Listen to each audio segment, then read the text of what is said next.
Well, baby, I'm on it with a bottle of wine and an old Joe Road, ready to go. Joining us today on Live Music Nation podcast. I'm your host, Jake Gill. Today we're with Trish Rigdon from the Wimberley Players, Texas. How are you doing, Trish? I'm doing great. How about you? Busy day, right? Yeah, always. All right. Trish, give us a little background on you. Where did you grow up and how did you get to come to this position of the Wimberley Players? Well, it's a long story. Let's see how I can put it into a nutshell. I was born and raised in Houston, Texas. Okay. Got the theater bug way early in life. My mother used to take us to Miller Outdoor Theater to see all of the summer musicals. So we spent a lot of time out there on the hill watching theater. And I started out going to college for something entirely different, but I was a late bloomer and didn't go to college till I was in my 30s. And at University of St. Thomas, I started getting involved in the theater program there, taking drama as a minor. And when theater bites you, it bites you hard.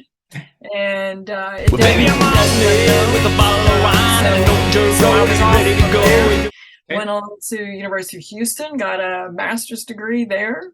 Met Sir Peter Hall, who was teaching there. He's the founder of the Royal Shakespeare Company.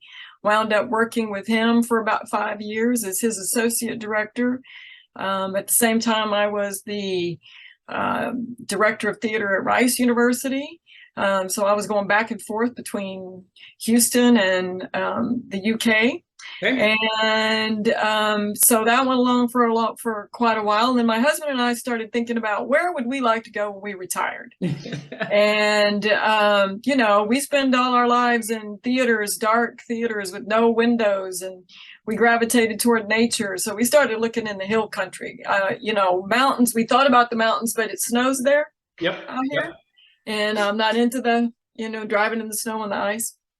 Anyway, so we started looking for property in the hill country. We found the little town of Wimberley. Wimberley supports the theater and the arts in general in a big way, and that really appealed to us. And we looked around, found about 5 acres to build a house on. Then the pandemic hit, so we sold up our place in Houston, moved to Wimberley for good, and this job here became available at the Wimberley Players, and I thought, well, I could do that. Sure. And so here I am. Very good. That's as fast as I go. Very good. Tell us about your theater.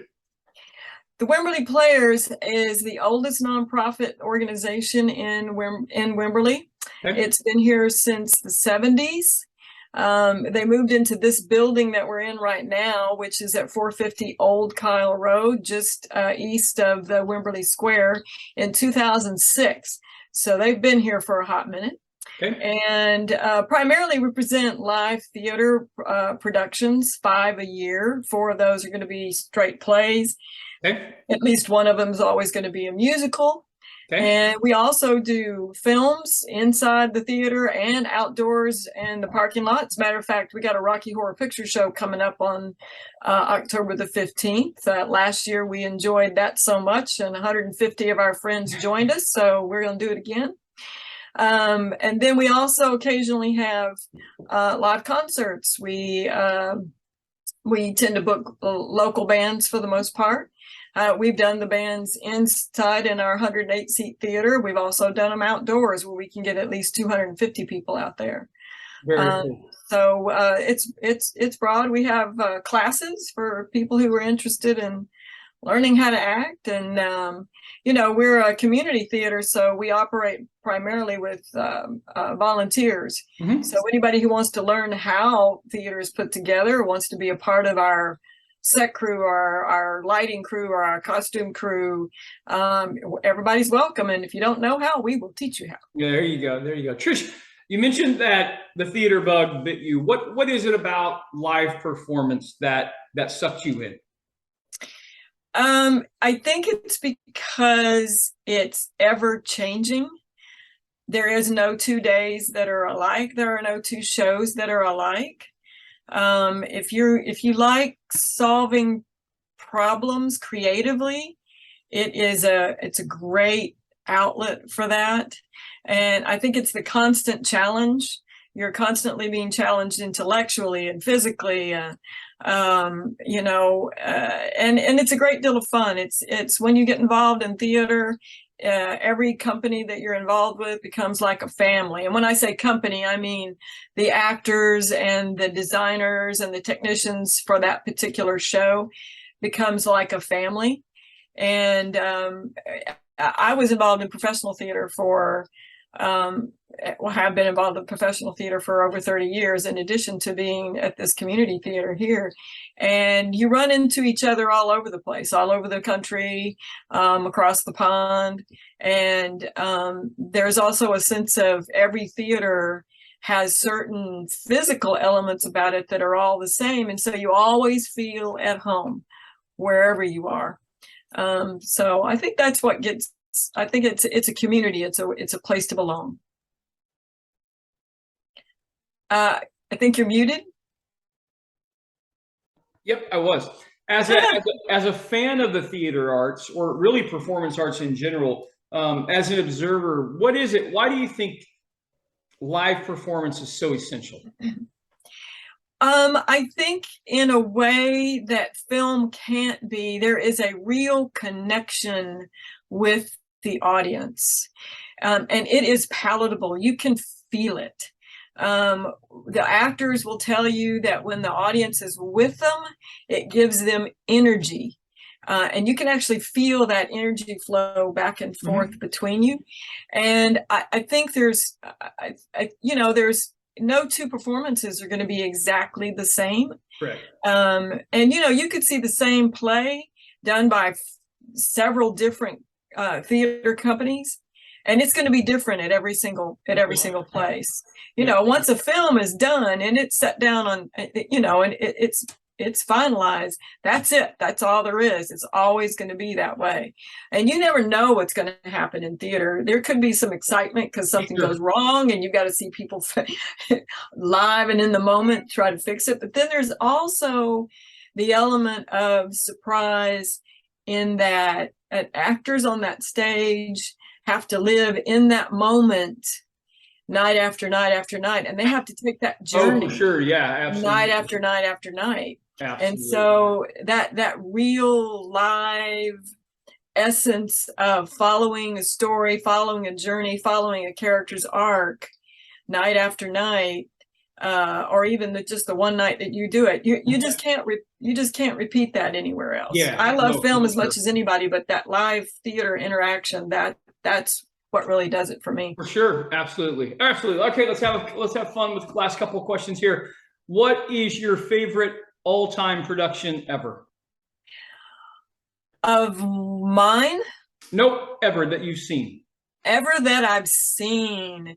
Well, it's one that a lot of your podcast folks may never have heard of. It was a production of Wojciech that was, which is a German play translated into English, that was done by a tiny little theater in the UK, in London, they called the Gate Theater. And by tiny, I mean it was literally only 8 seats wide and maybe about 30, 40 feet long. All of maybe 30 people fit in there. And what was so amazing to me about it was the level of commitment and the creativity they had to use to present that piece. Wojciech at the beginning, the title character at the beginning, comes out and it's all this dialogue about going to work. Well, in this case, you had this tiny little space, and the actor comes out of a curtained doorway on a tricycle that's way too small for him, rides it around in a circle several times, stops at the other side of the little bitty stage at another curtained door, and picks up his partner, who gets on the back of the tricycle, hangs onto his shoulders, and they ride around in a circle again several more times. I mean, there was that kind of creativity. At one point, Wojciech goes home and he goes to bed, and you realize that the shelf on the wall that has a clock on it is actually a bed. And the way he laid in the bed, because they didn't have room for a bed, was to hang on to the pegs and put his feet on another peg at the bottom where there was another shelf that was the bottom. Yeah, I mean, it was amazing. And then he had to run for his life at one time. And then you notice as he comes down stage, he runs around in that circle a few times. Then he stops, and a stage light comes on over his head that's hanging down from the ceiling, where he runs in place so realistically and so committed that he actually breaks a sweat. It was amazing, to say the least. He had to jump into a river, and you're like, where are they going to get a river, right? Well, they opened up a center section window that was curtained. There was a large aquarium in there that you wouldn't think a person would fit in. And lo and behold, he dives into the aquarium, and he fits the whole way. Oh my gosh. It was amazing. That's cool. Okay, last question. You could bring any Broadway, past or present, production to Wimberley, what would you bring? If venue didn't matter? Correct. Wicked. Yeah. I love that show. Yeah, me too. Awesome. How can people find out more about Wimberley Players, Trish? Wimberleyplayers.org. Kind of simple. Go to our website and you'll see everything we're doing, up-to-date news, what our shows are. You can get your tickets. There's lots of links to your tickets, and we have articles about what's going on. Awesome. So Wimberleyplayers.org. Very good. Thank you for what you do for live performance across the U.S. and especially there in Texas. I appreciate you. Thank you for having us. You bet. Well, baby, I'm on it with a bottle of